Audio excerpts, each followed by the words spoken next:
Well, I'm Noelle Fields. I'm a faculty member in the School of Social Work at the University of Texas at Arlington. And I'll be talking today about an exciting project that we're doing, an interdisciplinary project at UTA, in developing an app to document and sort of capture lost opportunities, missed opportunities, domains of social exclusion among transportation disadvantaged populations. So I'm going to talk a little bit about the work that our team has been doing to develop the app and looking at this technology. We have a very diverse team composed of social workers, social work faculty members, social work students at the PhD level and master's level, civil engineering, and computer science. So I'm going to put in a plug real quickly for social work and engineering and civil engineering. It's not a collaboration that you probably have. If I asked any of you, how many times have you collaborated with a social work faculty member? Anybody? All right, you live with one. Okay, so on a daily basis, you're collaborating. So as social workers, we look at our clients and the communities that we serve as the person in the environment. So we're very interested in the system around the people and the communities in which we work. So we're hopefully a natural partner for planners, transportation planners, to think about the ways that we can work together to meet the challenges in our different communities. And as social workers, we're very interested, and really it's part of our mission to reach out to the most vulnerable and marginalized populations. So that's what I'm going to talk about today, is a couple of groups that we really want to reach through the technology to be able to capture their experiences. So here's the overview of everything we're going to cover in my brief time. But let's talk a little bit about the two groups that populations that we're going to be looking at with our study. My primary area of research is in aging gerontology, so I work with older adults and their family members. And my colleague, Dr. Cronley, who was here earlier but had to fly back to Dallas today, her primary research area is homelessness, in particular mothers with dependent children who are experiencing homelessness. So we each had conducted two separate qualitative studies in the community, not related at all. And in both studies, we found transportation issues emerging for these two groups. Among the older adults that I worked with, we were looking at aging and age-friendly. What does it mean to be an age-friendly community? And transportation, barriers to transportation came up over and over again for these older adults and their family members who are caregivers. As barriers to being able to participate, engage in the community, to be able to access health care, to have overall good quality of life. And similarly, in Dr. Cronley's study, these single mothers experiencing homelessness talked a lot about transportation barriers for employment, for, again, social engagement, for quality of life. So we've partnered together as two social work faculty members with civil engineering, Dr. Mattingly up there, to look at this closer. Our areas of research were not in transportation, but we fortunately have a great Department of Civil Engineering that has a lot of experience with transportation research, so it was a natural partnership, and it's been, we think, very fruitful and exciting. So we're really looking at these two groups in terms of the risk for disability, especially around the older adults with chronic illness, complex illnesses in late life, health risks for both groups. Both groups are primarily low to lower income, and this idea of transportation affecting social connection. For the older adults that are homebound, really not being able to get out. For the single mothers experiencing homelessness, perhaps they're in sort of transient housing, the social connections are fragmented at best. So these are the two groups that we're going to be working with in terms of our study. Just a couple quotes from the different qualitative research that sort of provided the foundation for our study. This is from an older adult in Arlington who said, "My power chair got stuck in the mud over by Cece's, over there by that tire shop. I couldn't go forwards, backwards, and she, the police officer, had to come out and she helped me stand so that the guy from the tire company came over and pushed my chair up. You can go this side of Collins and you can get through, but if you're on the other side of Collins where Cece's and all the restaurants are, you can't go straight down the thing. They've got dips and holes. It's bad enough trying to cross at a sidewalk, let alone be in the road when they're coming. I should have put cars when the cars are coming at you." And from the study of the mothers, this is one mother in Fort Worth saying, I mean to get somewhere on time, to even like get places from back and forth, you know, like appointments. You got to be at an appointment and you say you miss the bus by a couple of seconds. You have to wait a whole nother hour. Or you get on a bus and it breaks down or something happens. You lose out on a lot of different opportunities at different times. So these two different studies really provided the foundation, the impetus for our collaboration with civil engineering and computer science. I want to talk briefly about social exclusion. This is sort of our overarching theoretical framework as we've been designing the app and the questions that are going to be embedded within the app. And basically, this is the process by which individuals or households experience deprivation, either of resources such as income or of social links to the wider community or society. Countries in Europe have been much better at looking at social exclusion as it relates to transportation, access, and affordability of transportation. We've not done as much of that in the US. So we're very interested in sort of using this as a framework to look at these two different groups and be able to capture their lived experiences with transportation disadvantage. A little bit about the domains of social exclusion, which you'll see later are sort of mapped into how we embedded some of our questions. So one of the first domains is resources, so material and economic, access to public-private services, and social resources. Then you have the domain of participation, so social participation, that social connectivity that some people have talked about today, culture, education skills, and this idea of political and civic participation. And then quality of life, health and well-being, the living environment, and this idea of being safe from crime, harm, and victimization and criminalization.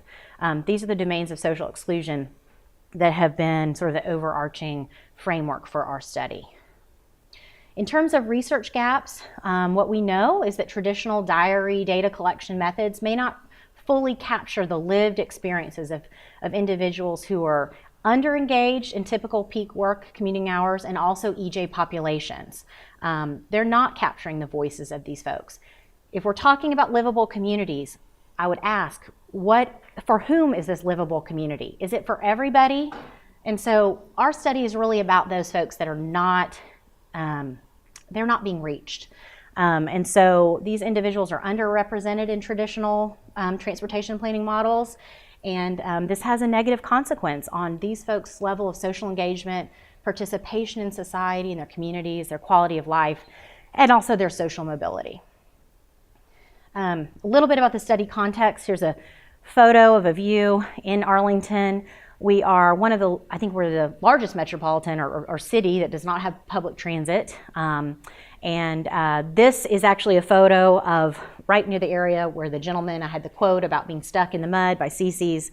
So folks are trying to get out, older folks that I work with, and they're really having a hard time, you know, getting out and about in their power chairs or their wheelchairs or scooters. And so we had a photo to sort of look at the context of the environment in which these folks live.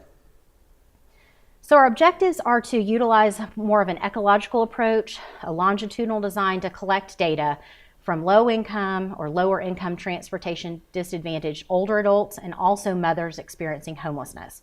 We will be starting this summer with the older adults first and then replicating the app with the mothers in the fall.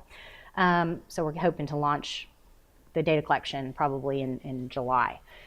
We will be identifying, hopefully our goal is to be looking at the frequency, magnitude, and impact of that suppressed travel, be able to measure that, the overall attitudes about transportation and about transportation mobility, these missed opportunities, getting at those trips that aren't happening, and to test the feasibility of actually using a tablet and an app specifically designed as a digital platform for collecting data.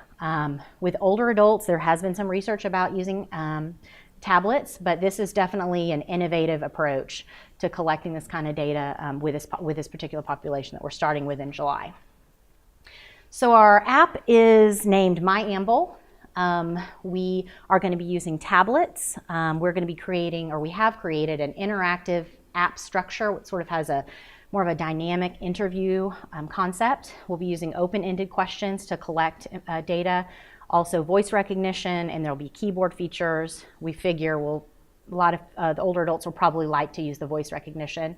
They're going to be able to have the cameras on the tablet to document, visual representations of transportation disadvantage, video and photos.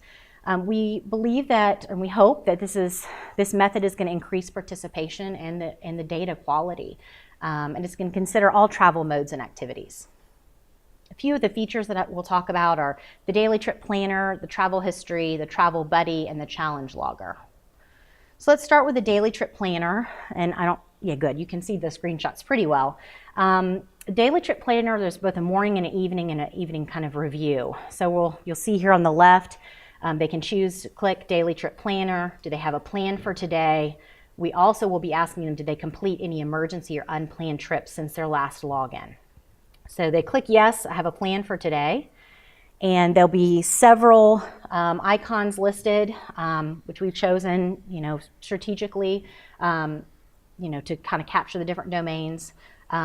They choose, let's say grocery store.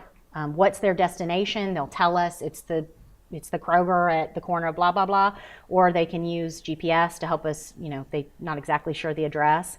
We want them to rank the importance of the trip for them. So we have a slider that they can use that's a Likert scale, but it's a slider, so it's easier to do than probably more visually appealing. How are they going to get to their destination? So HandyTran is our paratransit in Arlington. Many older adults attempt to access that, although it is a very limited program. Fort Worth has better public transportation, so we'll be curious to see if the folks in Fort Worth have a different experience, but train, car, taxi, all these different options. How did they get to the source of transportation? You'll see in the middle, they can choose if they had to have help, if they are using a wheelchair or any other assistive device. Did they need another person to help them use that mode of transportation? Did a family member have to help you transfer out of the wheelchair into the car? What is their approximate departure time? Then we ask them, are you planning to go on another trip like this? With older adults, they might go to a couple different doctors in the day. So we want to see if there's more than one physician visit. Are there any activities that they would like to complete today but cannot, and why? We really want to get at that. What is it that you would like to do, you want to do, but you can't, and what's going on that you can't do that? We also want to get at, and this is particularly my interest in homebound older adults, if they don't have any trips planned, why are they not traveling? We can assume lots of different things, but we really don't know. So let's find out, why are people not traveling? Are there any activities that they would like to complete but can't? And why are they not including them? And so that'll end that plan for the day. And they can do that, however many different options and icons they want to choose for their plan. Then in the evening, they're going to be able to review what they did for the day. So the trip detail for the grocery store that we sort of use as the example. What did they use the same mode of transportation they said they were going to? Did they need assistance? Was the trip successful? And you can see the sliders here, that's sort of an example. How important was it? To what extent did completing this trip improve their mood? We want to capture that domain of being able to go to, whether it was a doctor's appointment or whether it was being able to be with a family member, or if it's a mom, being able to be with friends or other people to help with childcare. Did this improve their mood? We want to capture that. To what extent did they complete the trips? What were the benefits? Did they think of anything that they wanted to complete but wasn't possible today? And again, why were they not able to do that? Another part of my amble is the travel history. In my experience as an applied researcher working with hard-to-reach populations, you really have to establish rapport with these folks because you want them to participate, right? We want really rich data. So the travel history is sort of designed for us to establish rapport and to have, at least with the older adults, and sort of this, you'll see in this sort of slide, to reminisce about what was your memory of transportation? What was your earliest memory of your family car? How did it make you feel? And so that's just a part of the app to sort of help us gather some information, but also to establish rapport and to get them interested and feel like they are able to share about their life as much as they want to. So we really hope that engages them in the technology. For the moms, we'll have the same sort of structure, pictures of the first car, if you know, that kind of thing. We'll ask people if they retired from driving or stopped from driving. So that's a little bit about the travel history. The challenge logger is the third component of my AMBLE, and this is where I was talking about using the camera to be able to document real-time barriers through videos and photos. So for an older adult, I can imagine if they are trying to get out in their power chair or their wheelchair and there's a broken sidewalk, being able to document that. It'll have a GPS functionality, so we'll see exactly where these challenges are. We're very interested to see how much both groups will want to use the challenge logger and what sort of this kind of data will allow us to see in maybe a different way than if we were just, using a pen and paper diary.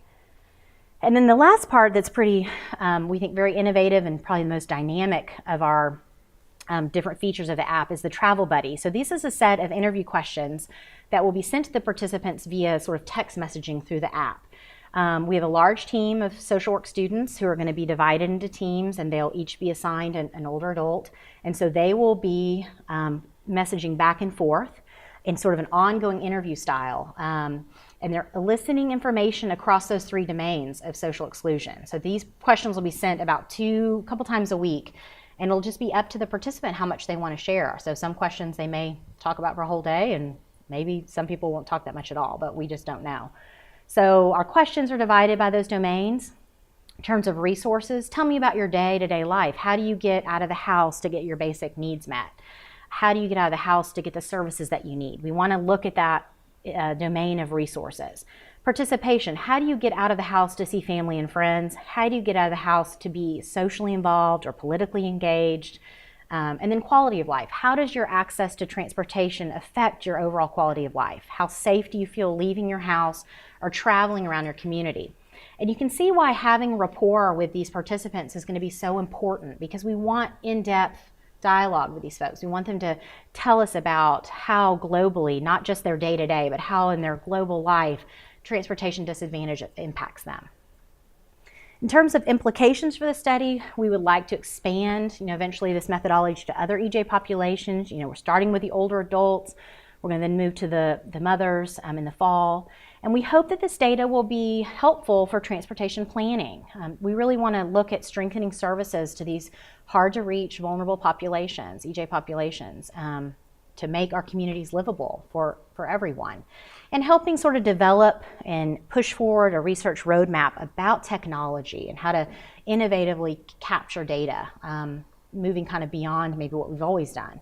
And also we hope to develop future interdisciplinary collaborations between social work and civil engineering and transportation planning and computer science, because we think and we found that it's been an excellent partnership, because we really are approaching the study from a very holistic perspective that, if you don't have all the disciplines at the table, you probably are missing something, or we have found that for us. It's been very good for the students. So for the faculty in here, it's been a very enriching experience for our graduate students, and also for the faculty to form these collaborations and have these great interdisciplinary dialogues between disciplines.